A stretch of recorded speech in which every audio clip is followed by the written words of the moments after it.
अमरावती विमानतळावर पहिल्या विमानाचं यशस्वी लँडिंग. मुख्यमंत्री आणि उपमुख्यमंत्र्यांचा महायुतीचे नेते विमानानं अमरावतीत दाखल. आजपासून अमरावती विमानतळ प्रवाशांच्या सेवेत. उपमुख्यमंत्री एकनाथ शिंदे आज दरेगावात मुक्कामी. संध्याकाळी 5 वाजता शिंदे दरेगावात दाखल होणार.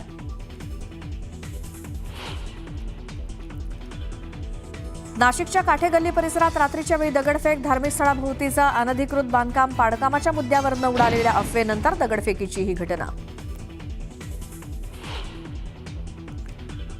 नाशिकमधील कारवाईसाठी आजचाच दिवस का निवडला? संजय राऊतांचा सवाल. तर आमच्या शिबिराला गालबोट लावण्यासाठीच कारवाई. दर्गा परिसरातील कारवाईवरनं राऊतांचं प्रत्युत्तर.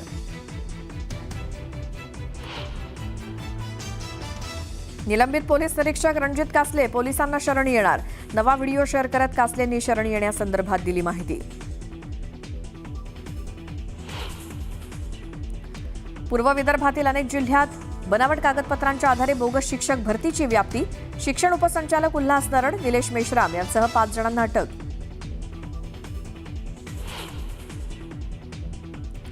उपमुख्यमंत्री एकनाथ शिंदेंनी घेतलेल्या राज ठाकरेंच्या भेटीनं चर्चेला उधाण. राजकीय नाही तर मुंबईतल्या विकास कामांवरती चर्चा झाल्याचं शिंदेंचं स्पष्टीकरण.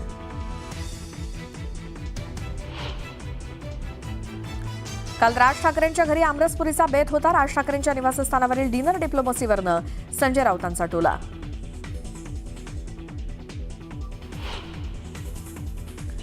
नागपूर विभागातील शिक्षण घोटाळ्याच्या उच्चस्तरीय चौकशीचे आदेश. शिक्षण संचालकांच्या नेतृत्वात एका पथकाकडून चौकशीला सुरुवात.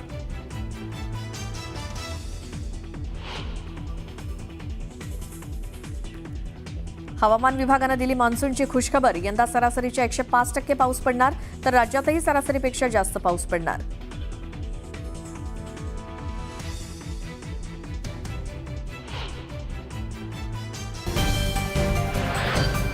हे आहेत या विभागाने देखील असं शिबिर घेतलं होतं आणि त्या शिबिरामध्ये साधारणपणे मुंबईचं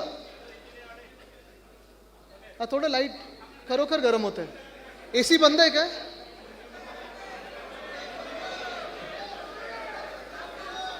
खिडकी उघडता येतील का? नाही, गरम झालं बरोबर आहे, पण आपण हा ठीक आहे. हा आता बंद झालं तर बंदच ठेवा ना, कशाला फिरवत आहे?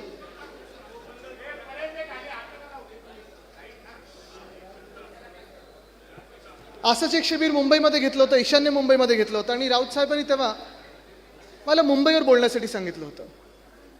मुंबईवर बोलत असताना अनेक विषय मुंबईतले मी घेतले हाती. मुंबईत रस्त्याची कामं असतील, आता राहू दे रे, बसू दे जिथे बसले तिथे. मुंबईत रस्त्याचा घोळ असेल, रस्त्याचा घोटाळा असेल, पाणी टंचाई असेल, कचऱ्याचा प्रॉब्लेम असेल, ह्या सगळ्याच गोष्टींवर बोलत असताना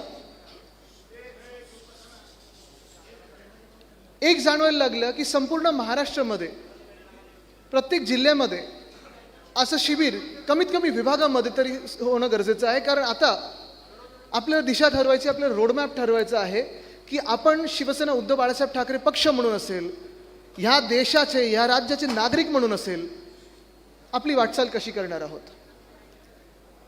तसं पाहायला गेलं तर एखाद्या शहरावर बोलणं किंवा एखाद्या जिल्ह्यावर बोलणं सोपं असतं, कारण आपल्याला तिकडचे स्थानिक विषय माहिती असतात, स्थानिक लोकांच्या ज्या समस्या असतात ते माहिती असतात. पण संपूर्ण महाराष्ट्र तसं पाहायला गेलं तर निवडणुकीत जसं भाषण होतं तसं नेमकं भाषण करायचं की साधारणपणे एक फेरफटका मारायचा की कुठे कुठे काय काय चाललेलं आहे. जरा फ्लॅश बंद करा. आज जेव्हा मला नाशिकला यायचं होतं, मी राऊत साहेबांना फोन केला. मी म्हटलं, संजय काका उद्या बोलायचं तरी काय, मला विषय काय दिलेला आहे? आणि तुम्हाला त्यांची स्टाईल माहिती आहे, ते पटकन काहीतरी बोलून जातात. त्यांनी सांगितलं, महाराष्ट्र चाललंय तरी कुठे, ह्याच्यावर बोल.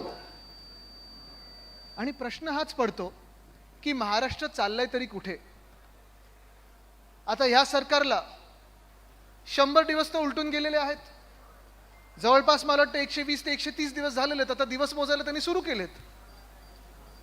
पण ह्या 100 दिवसांमध्ये पहिले 100 दिवस जे असतात, मी अनेक सरकार ह्या महाराष्ट्रात पाहिलेले आहेत. माझी लहानपणापासून एक राजकारणात आवड असल्यामुळे जवळपास 7 ते 10 वर्षाचे असल्यापासून माझ्या आजोबांसोबत असेल वंदनीय हिंदू सम्राट बाळासाहेब ठाकरे, माझ्या वडिलांसोबत जिथे जिथे त्यांचा दौरा असेल तिथे जाण्याचा प्रयत्न मी करायचो.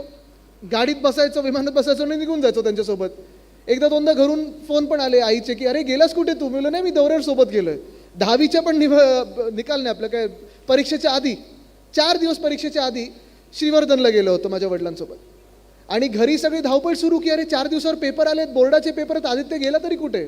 नंतर कळलं साहेबांसोबत मी श्रीवर्धनमध्ये होतो. पण ही आवड असल्यामुळे राजकारण असेल, बातम्या असेल, वृत्तपत्र असतील, ह्या सगळ्या गोष्टी वाचण्याची सवय होती. आणि कधीही मी पाहायचो कोणी मुख्यमंत्री झाल्यानंतर पहिले 100 दिवस, पहिले 3 महिने जवळपास ह्याला हनीमून पिरियड बोललं जातं. Honeymoon period. ह्या हनीमून पिरियडमध्ये काय काय होतं तर मुख्यमंत्री जे काही करतात, मग ते बरोबर असेल किंवा चुकीचं असेल, त्याचं कौतुक साधारणपणे महाराष्ट्रभरातून किंवा कुठच्याही राज्यात त्यांच्या मुख्यमंत्र्यांचं होत असतं. आता हे हनीमून पिरियड आपल्या सरकारचं म्हणजे ह्याच झुटी सरकारचं, भाजपा प्रणित सरकारचं कसं होतं तुम्ही मला सांगा. महाराष्ट्र चाललाय कुठे ह्याची जर झलक द्यायची असेल तर तुम्ही मला सांगा पहिल्या 100 दिवसात काय काय घडलं. एक तरी योजना चांगली आली आहे का कोणासाठी? इथे महिला मोठ्या संख्येत बसलेल्या आहेत. तुम्ही मला सांगा महिलांसाठी एक तरी ठळक योजना ह्या महाराष्ट्र सरकारने आणली का? नवीन महाराष्ट्र सरकारने आणली नाही आणली.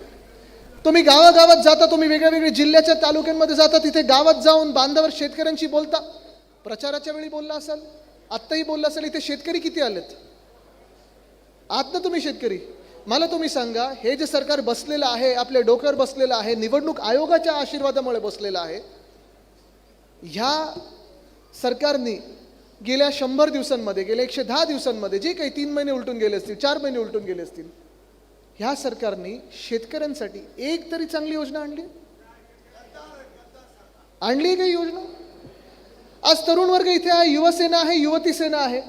ठीक आहे, राजकारण म्हणून तुम्ही शिवसेना उद्धव बाळासाहेब ठाकरे पक्षाशी निगडीत आहे, वेगळी गोष्ट आहे.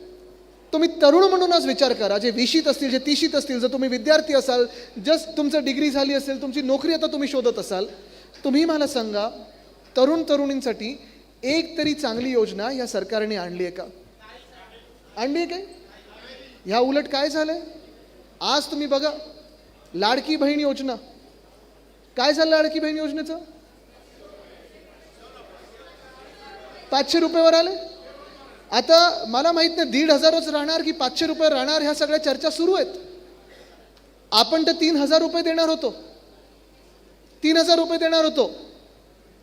पण भाजप असेल, एशनशी असेल, दादांचा गट असेल, ह्या सगळ्यांनी काय सांगितलं होतं? गावागावात जाऊन सांगितलं होतं की तुम्हाला आम्ही 2100 रुपये देऊ, अजून महिला वाढतील, अमुक होईल, तमुक होईल.